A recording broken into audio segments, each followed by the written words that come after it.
कोरबा में गुरुवार की शाम को NH 130 पर हाथियों के झुंड आने से जाम लग गया और उसी दौरान ऐसा कुछ हुआ कि सभी की सांसें थम गईं। दरअसल 21 हाथियों का झुंड कटघोरा अंबिकापुर NH 130 पार कर रहा था। सड़क पार करने के दौरान हाथियों के दल में से एक बेबी एलिफेंट पुल के नीचे बने गड्ढे में जा फंसा। नन्हे बच्चे के फंसने से बाकी हाथियों का झुंड भी सड़क पर जम गया। हाथियों की मौजूदगी से सड़क पर जाम के हालात बन गए। बेबी एलिफेंट के बिना हाथियों का झुंड मौके से हटने का नाम नहीं ले रहा था। वन विभाग की टीम भी मौके पर डटी रही, लेकिन उसको भी समझ नहीं आ रहा था कि वे करें तो करें क्या। अंधेरा होते होते मादा हाथी कुछ समय के लिए जंगल की तरफ गई और इसी दौरान वन विभाग की टीम ने जेसीबी की मदद से नन्हे हाथी को गड्ढे से बाहर निकाला, जिसके बाद मादा हाथी उसे लेकर जंगल की तरफ चली गई। बेबी एलिफेंट के रेस्क्यू के दौरान मौके पर करीब 3 घंटे तक जाम की स्थिति बनी रही। जैसे ही बेबी एलिफेंट का रेस्क्यू हुआ, सभी ने एक दूसरे को बधाई दी, जिसके बाद सड़क पर यातायात बहाल हुआ।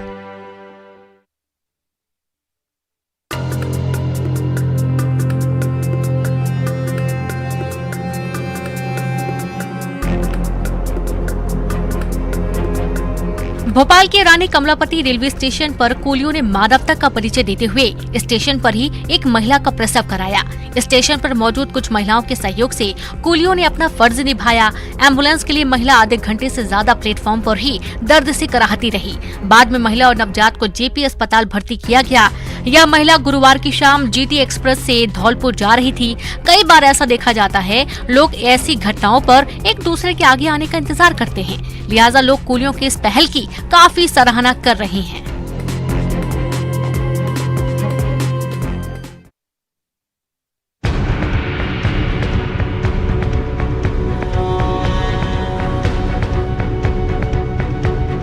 मंडला में बीजेपी नेता पर जानलेवा हमले की खबर सामने आई है। जिस नेता पर हमला हुआ वो पूर्व युवा मोर्चा मंत्री रह चुके हैं। बदमाशों ने नेता पर चाकू से वार किया, जिसमें वो बुरी तरह से घायल हो गए। तस्वीर देखकर लग रहा है कि बदमाश ने हत्या के मकसद से ही नेता पर हमला किया था। जो जानकारी सामने आई है, उसके मुताबिक कुख्यात बदमाश जावेद ने नेता पर हमला किया। आरोपी जावेद को लोग बकरीदी के नाम से भी जानते हैं। घायल नेता को जबलपुर मेडिकल कॉलेज रेफर किया गया है, जहां उनकी हालत गंभीर बताई जा रही है। हत्या की घटना बीटा डांडे के खूट पड़ाव की है।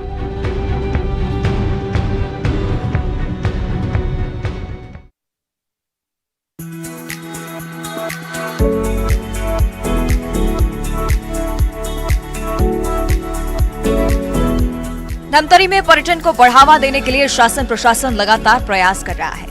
इस कड़ी में अब सोंढूर बांध में भी नौका विहार की सुविधा दी गई है।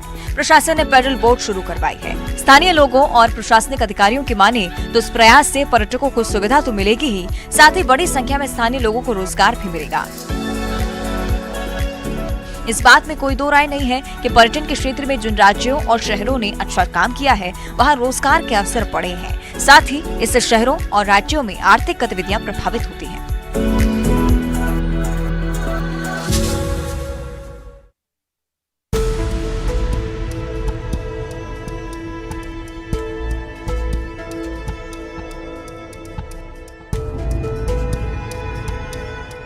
कांकेर के कोलार गांव में आजादी के 75 सालों बाद भी विकास और मूलभूत सुविधाओं का काफी अभाव है। यहाँ एक पुल की काफी जरूरत है, क्योंकि इसके बगैर बच्चे जहाँ जान जोखिम में डालकर पुल पार कर रहे हैं। यहाँ के 3 गांव बड़े साल्हेभाट, डागरा और फुलपार के बच्चों के लिए बरसात आफत बन रही है। यह नक्सल प्रभावित क्षेत्र है और यहाँ कई बार बच्चों के अभिभावकों ने सरकार और प्रशासन के सामने समस्या रखी है, लेकिन किसी ने इनकी नहीं सुनी। आज तक पुल का निर्माण नहीं हो सका। अब देखना है कि सरकार तक बात पहुँचने के बाद कब तक यहाँ पर पुल का निर्माण हो पाता है।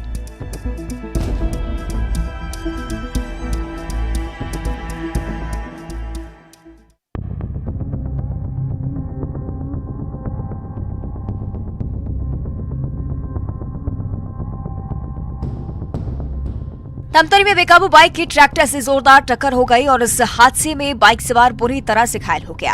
हादसे के बाद डर के मारे ट्रैक्टर का ड्राइवर मौके से फरार हो गया। घटना गट्टा सिल्ली मोड़ की दुगली थाना पुलिस मामले की जांच में जुट गई है। हादसे की तस्वीर देखकर अंदाजा लगाया जा सकता है कि टक्कर कितनी जोरदार होगी। बाइक ट्रैक्टर के 2 चक्कों के बीच फंसी हुई है, जिसे हादसे के बाद पुलिस ने काफी मशक्कत के बाद उसे खींचकर बाहर निकाला। गनीमत रही कि इस हादसे में बाइक सवार शख्स की जान बच गई।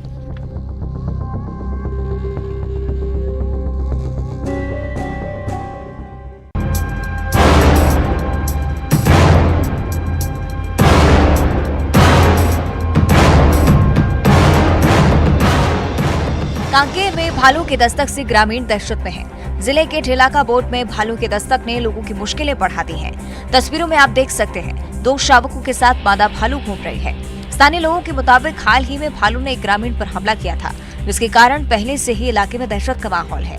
अब एक बार फिर से लोग डरे हुए हैं। जंगल के आसपास के इलाकों में लोग जंगली जानवरों से काफी परेशान हैं। कहीं हाथियों ने आतंक मचा रखा है तो कहीं सांप का खतरा भी मंडरा रहा है।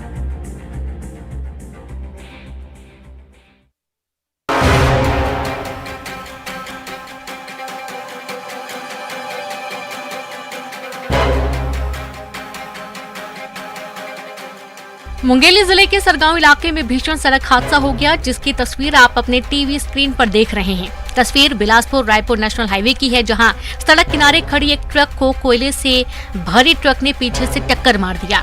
दोनों वाहनों में टक्कर इतनी जबरदस्त थी कि ट्रक में आग लग गई और ट्रक धू कर जलने लगा।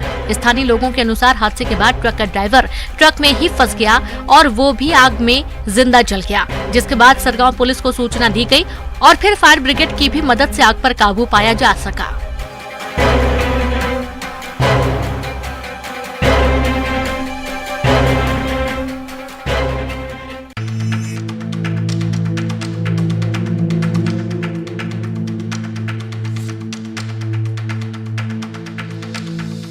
जबलपुर के गोरा बाजार थाना इलाके में सेना की इंटेलिजेंस विंग ने एक फर्जी फौजी को पकड़कर पुलिस को सौंपा है। फौजी की वर्दी पहने आरोपी अग्निवीर परीक्षा में शामिल होने आए युवाओं को सेना में भर्ती करवाने का झांसा दे रहा था।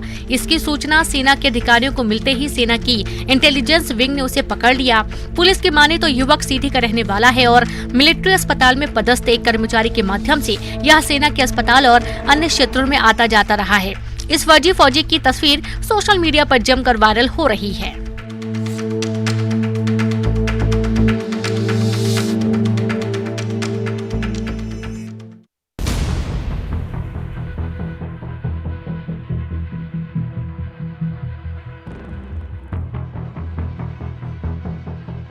उज्जैन में विश्व प्रसिद्ध ज्योतिर्लिंग बाबा महाकाल की नगरी में बाबा महाकाल के धाम को 10 गुना बड़ा किया जाने का काम पिछले 2 सालों से लगातार जारी है। इस काम को 2 चरणों में पूरा किया जाना है। पहले चरण का काम लगभग पूरा हो चुका है। जानकारी के मुताबिक अक्टूबर में पीएम मोदी इसकी शुरुआत करेंगे। पीएम मोदी के आगमन से पहले सांसद अनिल फिरोजिया और जिला कलेक्टर आशीष सिंह कार्यों का निरीक्षण करने पहुंचे, जहां दोनों का अलग अंदाज देखने को मिला। कलेक्टर मंदिर परिसर में चलने वाली ई रिक्शा चलाते नजर आए, तो वहीं सांसद अनिल फिरोजिया कलेक्टर के पास बैठकर कार्य को समझ रहे हैं।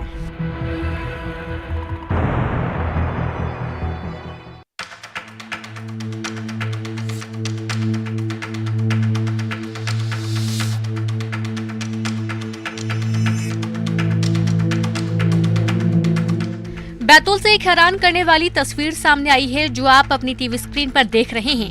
दरअसल स्कूल से लौट रहे 6 छात्र मोरंडे नदी में बह गए। हालांकि सभी बच्चों ने बहादुरी दिखाई और चट्टान को पकड़ कर रखा था, जिसके बाद ग्रामीणों की मदद से बच्चों का सकुशल रेस्क्यू किया जा सका। सभी बच्चों को रस्सियों के सहारे मौत के मुंह से सुरक्षित निकाला गया। रेस्क्यू के बाद छात्र सहमे हुए थे। रेस्क्यू में 2 छात्र घायल हो गए थे। पहले भी इस तरह की तस्वीर सामने आ चुकी है, जहां छात्र के साथ ग्रामीण जान जोखिम में डालकर ऐसे नदी नाले पार करते देखे गए हैं।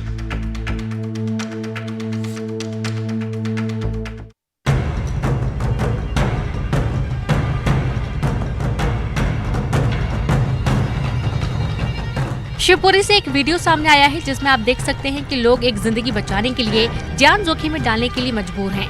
दरअसल भारी बारिश की वजह से नदी नाले उफान पर हैं और प्रशासन ने भी नदी नालों से दूर रहने का अलर्ट जारी कर रखा है।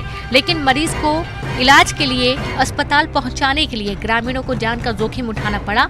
मरीज को ट्यूब्स में बैठाकर उफनती नदी को पार कराया गया, तब कहीं जाकर मरीज स्वास्थ्य केंद्र तक पहुंच सका। आजादी के दशकों बाद इस तरह की तस्वीर हैरान करने वाली है। ग्रामीण क्षेत्रों में लोग मूलभूत सुविधाओं के अभाव में जी रहे हैं।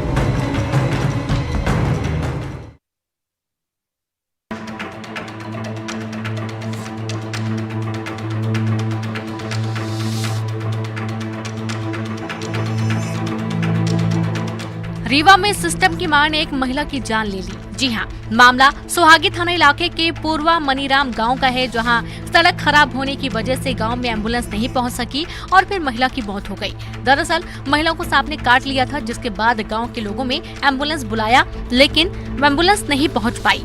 महिला की मौत के बाद गाँव वालों ने महिला का शव रख कर विरोध किया। सड़क की मांग को लेकर विरोध जताया ताकि उनके गाँव में दोबारा इस तरह किसी की मौत न हो।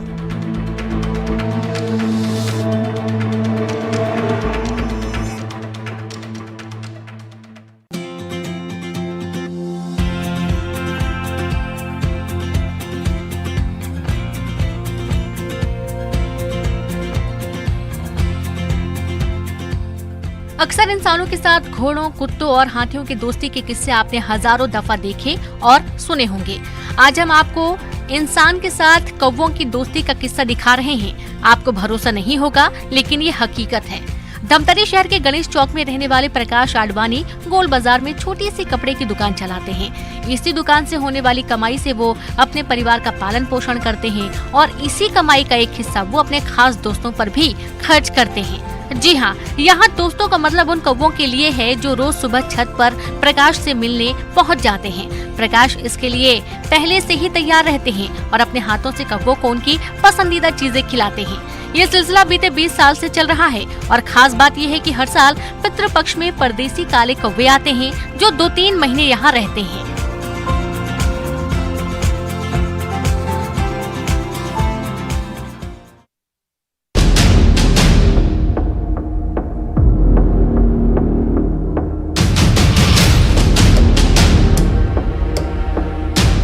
कोरबा से एक दिल दहला देने वाली घटना सामने आई है।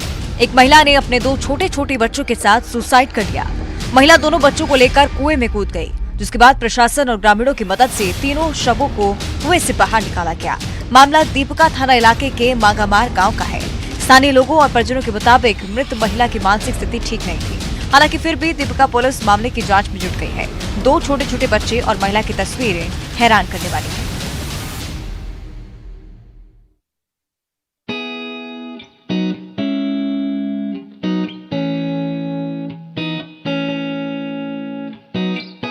टीवी पर तस्वीरों में जिस शख्स को आप देख रहे हैं वो राजनांदगांव शहर के रहने वाले महेंद्र हैं। इस युवक ने एक पैर से दिव्यांग होने के बावजूद भी अपने हौसले की बदौलत मिस्टर छत्तीसगढ़ का खिताब जीत लिया।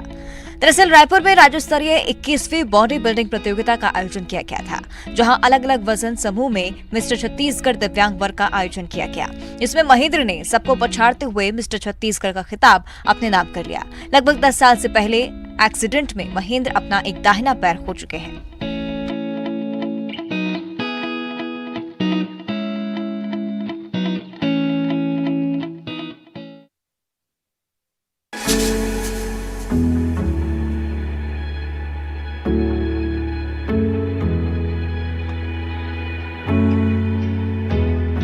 देश से विलुप्त हो चुके चीतों को लेकर इन दिनों खूब चर्चा हो रही है, क्योंकि 70 सालों बाद भारत में फिर से चीते दिखने मिलेंगे। मध्य प्रदेश के कूनो नेशनल पार्क में अफ्रीका के नामीबिया से 8 चीतों को लाकर छोड़ने की योजना बनाई गई है। 17 सितंबर को देश के प्रधानमंत्री नरेंद्र मोदी का जन्मदिन है और पीएम अपने जन्मदिन पर इन चीतों को उद्यानों में बनाए गए विशेष बाड़े में छोड़ेंगे। दरअसल भारत सरकार ने सन 1952 में देश से चीतों को विलुप्त घोषित कर दिया था। सन 1947 में छत्तीसगढ़ के कोरिया महाराजा रामानुज प्रताप सिंह से सलका गांव के ग्रामीणों ने शिकायत की थी कि वन प्राणी हिंसक हो गए हैं, जो आए दिन जानवरों और इंसानों पर हमला कर रहे हैं। जिसके बाद हंटर कहे जाने वाले महाराज रामानुज प्रताप सिंह ने रामगढ़ के घने जंगलों में घात लगाकर आखिरी 3 चीतों का शिकार किया था। देश का आखिरी चीता मारने का रिकॉर्ड कोरिया महाराज के नाम ही दर्ज है। रामानुज प्रताप सिंह देव की पोती अंबिका सिंह देव का कहना है कि ग्रामीणों की शिकायत पर जरूर चीते का शिकार किया गया था, लेकिन ये आखिरी चीता था, इस पर संदेह है।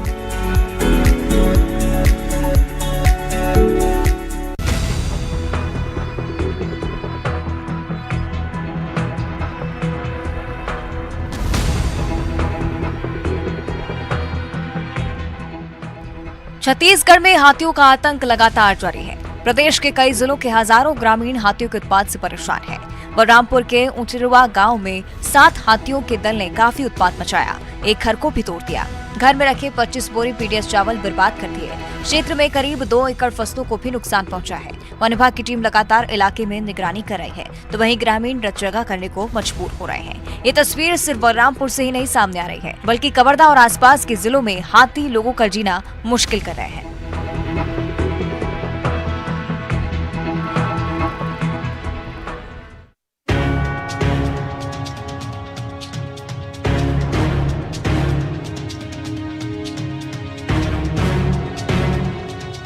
उज्बेकिस्तान से एक अजीबोगरीब तस्वीर सामने आई है, जब द्विपक्षीय मुलाकात के दौरान पाकिस्तान के प्रधानमंत्री शहबाज शरीफ को एयरफोन ने काफी परेशान किया।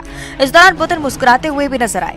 दरअसल उज्बेकिस्तान के समरकंद में रूस के राष्ट्रपति पुतिन और पाकिस्तान के प्रधानमंत्री शहबाज शरीफ की मुलाकात के दौरान ये दिलचस्प बात हुई। जब पाकिस्तानी प्रधानमंत्री अपने एयरफोन का ठीक से इस्तेमाल नहीं कर पा रहे थे, तो वो बार बार उनके कान से गिर रहा था। इसके बाद हार कर शहबाज शरीफ ने मदद की गुहार लगाई। जब ये सब हो रहा था, रूस के राष्ट्रपति पुतिन मुस्कुरा रहे थे।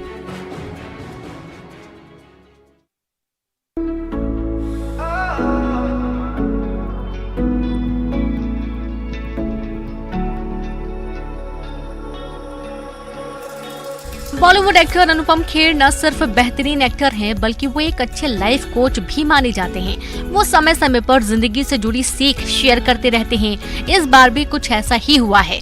एक्टर हमेशा ही फिल्मों से इतर भी अलग अलग मुद्दों पर बात करते रहते हैं। अनुपम खेर उन एक्टर्स में से हैं जो पॉजिटिविटी की राह दिखाते हैं। आज जब उन्होंने अपने एक वीडियो में 9/11 का जिक्र छेड़ा, तो उन्होंने सिर्फ पिछले दुख की बात नहीं की, बल्कि उससे कुछ सीख ही दी है। सुनिए उन्होंने क्या कुछ कहा है। 9/11 के अटैक के कुछ दिन बाद एक कंपनी जिनका ऑफिस न्यूयॉर्क के वर्ल्ड ट्रेड सेंटर में था, उन्होंने अपने एम्प्लॉयज और कुछ एग्जीक्यूटिव्स को जो उस दिन किसी कारणवश उस हादसे से बच गए थे, उन्हें इनवाइट किया और अपने एक्सपीरियंसेस सबके साथ शेयर करने के लिए कहा। और जिन कारणों से वो लोग बचे थे वो कुछ ऐसे थे। कंपनी के डायरेक्टर लेट हुए क्योंकि उस दिन उनके बच्चे का किंडरगार्टन का पहला दिन था। एक महिला लेट हुई क्योंकि वो सही वक्त पर अलार्म नहीं सुन सकी। एक कर्मचारी लेट हुआ क्योंकि किसी रोड एक्सीडेंट के कारण ट्रैफिक जैम हो गया था और वक्त पर ऑफिस नहीं पहुंच पाया। किसी की बस छूट गई, किसी के कपड़े पर खाने का दाग पड़ गया और वो लेट हो गया, तो किसी की गाड़ी स्टार्ट नहीं हुई, किसी का बेबी डिलीवर्ड हुआ तो किसी की कैब लेट हुई।